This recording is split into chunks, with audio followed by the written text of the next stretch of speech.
अथ श्री दुर्गा सप्तशती प्रथमो अध्याय। प्रथम चरित्र के ब्रह्मा ऋषि महाकाली देवता गायत्री छंद नंदा शक्ति रक्त दंती का बीज अग्नि तत्व और ऋग्वेद स्वरूप हैं। श्री महाकाली देवता की प्रसन्नता के लिए प्रथम चरित्र के जप में विनियोग किया जाता है। भगवान विष्णु के सो जाने पर मधु और कैटभ को मारने के लिए कमल जन्मा। ब्रह्मा जी ने जिनका सत्वन किया था उन महाकाली देवी का मैं सेवन करता हूँ।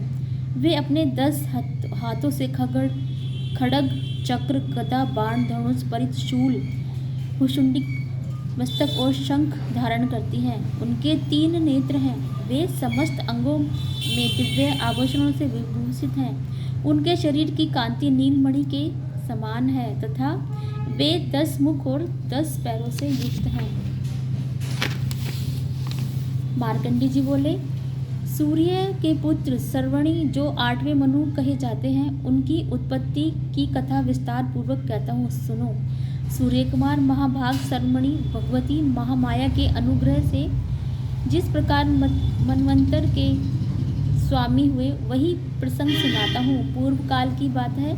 सर्वोच्च मनवंतर में सूरत नाम के एक राजा थे और जो चैत्र वंश में उत्पन्न हुए थे। उनका समस्त भूमंडल पर अधिकार था। वे प्रजा का अपने ओर से पुत्रों की भांति धर्मपूर्वक पालन करते थे।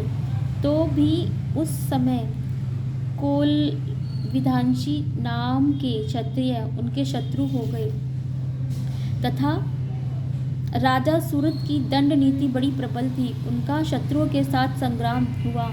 यद्यपि कोल विधांशी संख्या में कम थे तो राजा सूरत युद्ध में उनसे परास्त हो गए। तब वे युद्ध भूमि से अपने नगर को लौट आए और केवल अपने देश के राजा होकर रहने लगे। समूची पृथ्वी से उनका अधिकार जाता रहा, किंतु वहाँ भी उन प्रबल शत्रुओं ने उस समय महाभाग राजा सूरत पर आक्रमण कर दिया। राजा का बल क्षीण हो गया। इसके लिए उनके दुष्ट बलवान एवं दुरात्मा मंत्रियों ने वहाँ उनकी राजधानी में राजकीय सेना और खजाने की हथिया लिया। सूरत का प्रभुत्व नष्ट हो चुका था। इसलिए वे शिकार खेलने के लिए बहाने घोड़े पर सवार वहाँ से अकेले ही एक घने जंगल में चले गए। वहाँ उन्होंने विप्र मेधा मुनि का आश्रम देखा, जहाँ कितने ही हिंसक जीव परम शांत भाव से रहते थे। मुनि के बहुत से शिष्य उस वन की शोभा बढ़ा रहे थे। वहां जाने पर मुनि उनका सत्कार किया और वे उन मुनि श्रेष्ठ के आश्रम पर इधर उधर विचरते हुए कुछ काल तक रहे। फिर ममता से आकर्षित होकर वह इस प्रकार चिंता करने लगे, पूर्व काल में मेरे पूर्वजों ने जिसका पालन किया था वही नगर आज मुझसे रहित है। पता नहीं मेरे दुराचारी भृत्यगण उनकी धर्म रक्षा कर रहे हैं या नहीं। जो सदा मर्द की भांति वर्षा करने वाला और शूरवीर था, वह मेरा प्रधान हाथी सब शत्रुओं के अधीन होकर न जाने किन भोगों का भोगता होगा। जो लोग मेरी कृपा धन और भोजन पाने से सदा मेरे पीछे पीछे चलते थे, वे निश्चय ही आज मेरे शत्रुओं का अनुसरण करते होंगे। उन अवयवी लोगों के द्वारा सदा खर्च रहने के कारण अत्यंत कष्ट से जमा किया हुआ मेरा वह खजाना खाली हो जाएगा। ये तथा और भी कई बातें राजा सूरत निरंतर सोचते रहते थे। एक दिन उन्होंने वहाँ विप्र मेधा के आश्रम के निकट एक वैश्य को देखा और पूछा, हे भाई, तुम कौन हो? यहाँ तुम्हारे आने का क्या कारण है?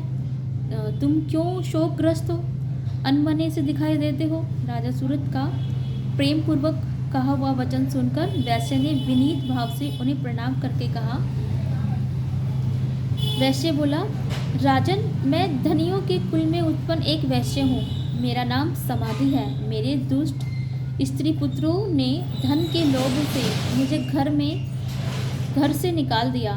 मैं इस समय धन, स्त्री और पुत्र से वंचित हूँ। मेरे विश्वसनीय बंधुओं मेरा ही धन लेकर मुझे दूर कर दिया। इसलिए मैं दुखी होकर मैं वन में चला आया हूँ। यहाँ रहकर मैं उन सबको नहीं जानता कि मेरे पुत्रों की स्त्री और स्वजनों की कुशल है या नहीं, इस समय घर में कुशल रहते हैं अथवा उन्हें कोई कष्ट है। वो मेरे पुत्र कैसे हैं, सदा वे सदाचारी हैं या अदुराचारी हो गए हैं? राजन ने पूछा। जिन लोभी स्त्री पुत्र आदि ने धन के कारण तुम्हें घर से निकाल दिया, उनके प्रति तुम्हारे चित्त में इतना स्नेह का बंधन क्यों है? वैश्य बोला, आप मेरे विषय में जैसी बात करते हैं वह सब ठीक है, किंतु क्या करूं, मेरा मन निष्ठुरता नहीं धारण करता। जिन्होंने धन के लोभ में पड़कर पिता के प्रति स्नेह, पति के प्रति प्रेम तथा आत्मीय जन के प्रति अनुराग को तिलांजलि दे मुझे घर से निकाल दिया है, उन्हीं के प्रति मेरे हृदय में इतना स्नेह है। महात्म्य गुणहीन बंधुओं के प्रति भी जो मेरा चित्त उस प्रकार प्रेम मगन हो रहा है, यह क्या है? इस बात को जानकर मैं भी नहीं जान पाता। उनके लिए मैं लंबी सांसें ले रहा हूँ और मेरा हृदय अत्यंत दुखित हो रहा है।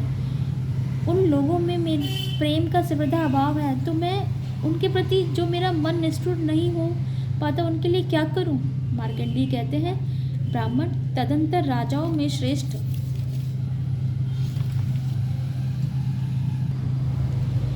सूरत और समाधि नमक वैश्य दोनों साथ साथ मेधा मुनि की सेवा में उपस्थित हुए।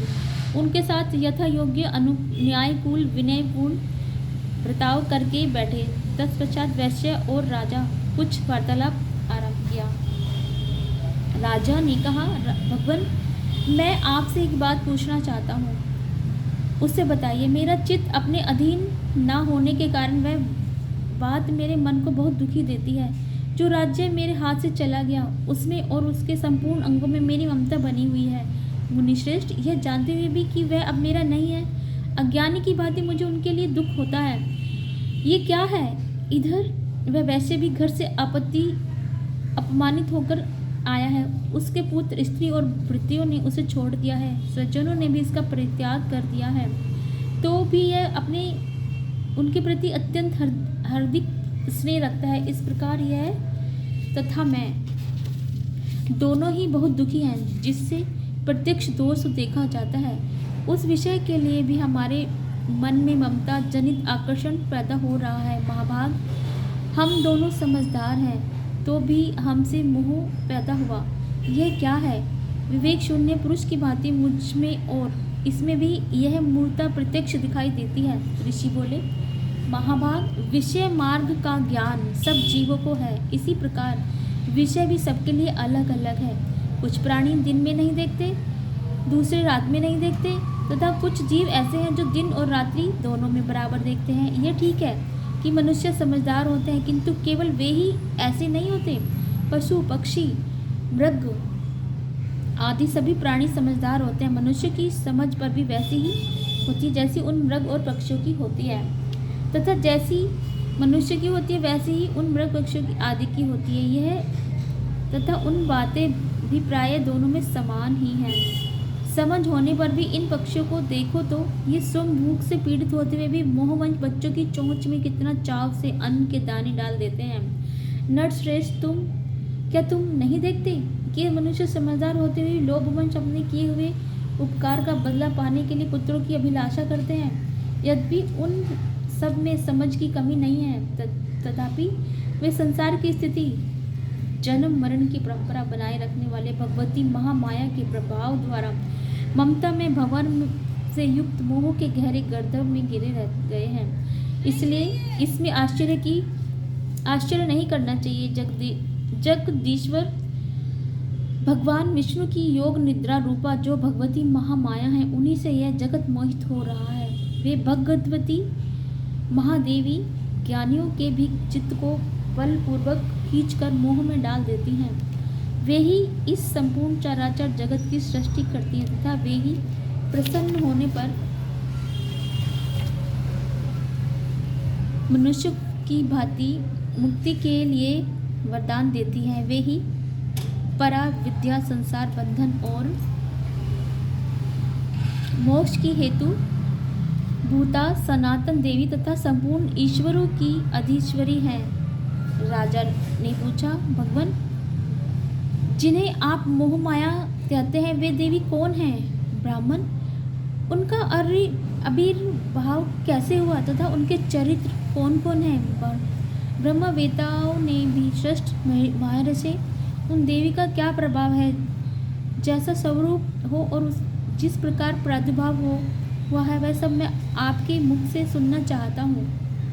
ऋषि बोले, राजन, वास्तव में तो वे देवी नित्य स्वरूपा ही है। संपूर्ण जगत उन्हीं का स्वरूप है तथा उन्होंने समस्त विश्व को व्याप्त कर रखा है। तथापि उनका प्रकाट्य अनेक प्रकार से होता है। वह मुझसे सुनो। यद्यपि वे नित्य और अजन्मा है, तथापि जब देवताओं का कार्य सिद्ध कराने के लिए प्रकट होती हैं तो उस समय लोक में उत्पन्न हुई कहलाती हैं।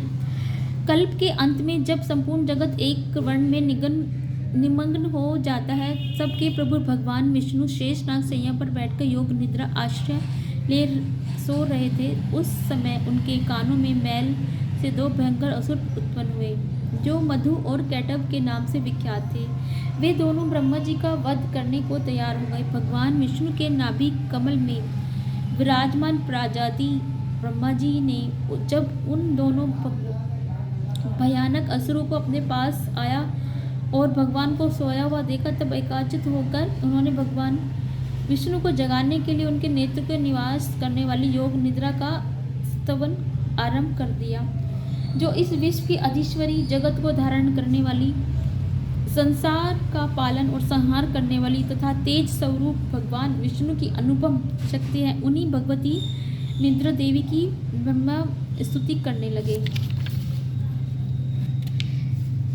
ब्रह्मा जी ने कहा, देवी, तुम ही स्वाहा, तुम ही स्वधा और तुम ही वष्टकार हो। स्वर भी तुम्हारे ही स्वरूप हैं। तुम्हारी जीवन दायिनी सुधा हो। नित्य अक्षर प्रण में अकार, उकार, मकार, इन तीनों मात्राओं के रूप में तुम ही स्थित हो तथा इन तीनों मात्राओं के अतिरिक्त जो बिंदु रूपा नित्य अर्ध मात्रा है, जिनका स्वरूप विशेष रूप से उच्चारण नहीं किया जा सकता, वह भी तुम ही हो। देवी, तुम्हारी संध्या सावित्री तथा परम जननी हो। देवी, तुम ही इस विश्व ब्रह्मांड को धारण करती हो। तुमसे ही इस जगत की सृष्टि होती है। तुम्ही से ही इसका पालन होता है और सदा तुम्हारी कल्प के अंत में सबको अपना ग्रास बना लेती हो। जगमयी देवी, इस जगत की उत्पत्ति के समय तुम सृष्टि रूपा हो, पालन काल में स्थिति रूपा हो तथा कालांतर के समय संहार रूप धारण करने वाली हो। तुम ही विद्या, महाविद्या, महामाया, महादेवा, महास्मृति, महारूपा, महादेवी, महासुरी हो। तुम ही तीनों गुणों उत्पन्न करने वाली सबकी प्रकृति हो। भयंकर काल रात्रि, महारात्रि और मोहरात्रि भी तुम ही हो। तुम ही ईश्वरी, तुम ही तुम्हारी बोध रूपा आदि को लज्जा, प्रगति रूपा, दृष्टि, शांति और क्षमा भी तुम ही हो। तुम खड़क धारिणी, शूल धारिणी, घोर रूपा तथा गदा, चक्र, शंख, धनुष धारण करने वाली हो। बाण, विशुंडी और परिध में ये भी तुम्हारे अस्त्र हैं। तुम सौम्य और सौम्यतर हो। इतना ही नहीं, जितने भी सौम्य एवं सुंदर पदार्थ हैं, उन सब की अपेक्षा तुम अत्यधिक सुंदर हो और उस पर सबसे परे रहने वाली परमेश्वरी तुम ही हो। सर्व रूप से देवी तुम ही, कहीं भी सत असत जो कुछ वस्तु हैं, उन सब की जो शक्ति है वह तुम ही हो। ऐसी अवस्था में तुम्हारी स्तुति क्या हो सकती है, जो इस जगत की सृष्टि, पालन और संहार करती है। उन भगवान भी जब तुम्हें निद्रा के अधीन कर दिया है, तब तुम्हारी स्तुति करने में यहाँ कौन समर्थ हो सकता है। मुझको भगवान शंकर को तथा भगवान विष्णु को भी तुमसे ही शरीर धारण करा है, अतः तुम्हारी स्तुति करने की शक्ति किसमें है। देवी, तुम तो अपने इस उदार भक्त में ही प्रशंसित हो, जो दुरुष असुर मधु कैटभ है, जिनको मोह में डाल दो और जगदीश्वर भगवान विष्णु को शीघ्र ही जगा दो। साथ ही उनके भीतर इन दोनों महाअसुरों को मार डालने की वृद्धि उत्पन्न कर दो। ऋषि कहते हैं, राजन, जब ब्रह्मा जी वहाँ मधु और कैटभ को मारने के उद्देश्य से भगवान विष्णु को जगाने के लिए तमोगुण की अधिदात्री देवी योग निद्रा की इस प्रकार स्तुति की कि तब से भगवान के नेत्र, मुख, नासिका, बाहु, हृदय, वक्ष स्थल से निकलकर अवयव जन्मा। ब्रह्मा जी सृष्टि के समक्ष खड़ी हो गई। योग निद्रा युक्त होकर जगत के स्वामी भगवान जनार्दन उस अकारवण के जल में शेष नाग की सैया से जाग उठे। फिर उन्होंने उन दोनों असुरों को देखा। वे दुरात्मा मधु और कैटभ अत्यंत बलवान तथा पराक्रमी थे और क्रोध से लाल आंखें किए वे ब्रह्मा जी को खा जाने के लिए उद्योग कर रहे थे तथा भगवान श्रीहरि उठकर उन दोनों के साथ 5000 वर्ष तक केवल ब्रह्म युद्ध किया। वे दोनों भी अत्यंत बल के कारण उत्पन्न हो गए थे। इधर महामाया भी उन्हें मोह में डाल रखा था। इसलिए हे भगवान विष्णु से कहने वाले, हम तुम्हारी वीरता से संतुष्ट हैं। तुम हम लोगों से कोई और वर मांगो। श्री भगवान बोले, यदि तुम दोनों मुझ पर प्रसन्न हो तो अब मेरे हाथ से मारे जाओ। बस इतना सा ही मैंने वर मांगा है, तुम्हारे दूसरे किसी वर से क्या लेना। ऋषि बोले, इस प्रकार धोखे में आकर जाने पर सब जिन्होंने संपूर्ण जगत में जल देखा तथा कमल नयन भगवान से कहा, जहाँ पृथ्वी जल में डूबी हुई है ना, जहाँ सूखा स्थान हो वहीं हमारा वध हो। ऋषि कहते हैं, तथास्तु कहकर शंख चक्र गदा धारण करने वाले भगवान उन दोनों के मस्तक पर अपनी जांघ रखकर चक्र से काट डाले हैं। इस प्रकार यह देवी महामात्म्य ब्रह्मा जी की स्तुति करने पर स्वयं प्रकट हुई थी। अब पुनः तुमसे उनके प्रभाव का वर्णन करता हूँ, सुनिए। ओम नारायण नमः।